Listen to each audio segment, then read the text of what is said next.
Ay, magandang umaga ka mga ka-Chopolski. Nga pala, maglalakad muna kami papasok sa trabaho.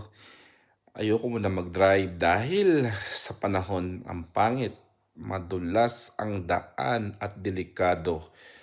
So ngayon, tinawagan namin yung kaibigan namin taxi driver na Polish guy para sunduin kami dahil ayoko talaga mag-drive. So wala kaming choice kundi sumakay ng taxi dahil ito na nga, hirap gumalaw. So, mga guys, tignan niyo muna ang panahon at, kung sakaling gusto niyong pumunta rito at, nagbabalak kayong mag-apply o puntang UK, ito po ang madadating ninyo tuwing bare months.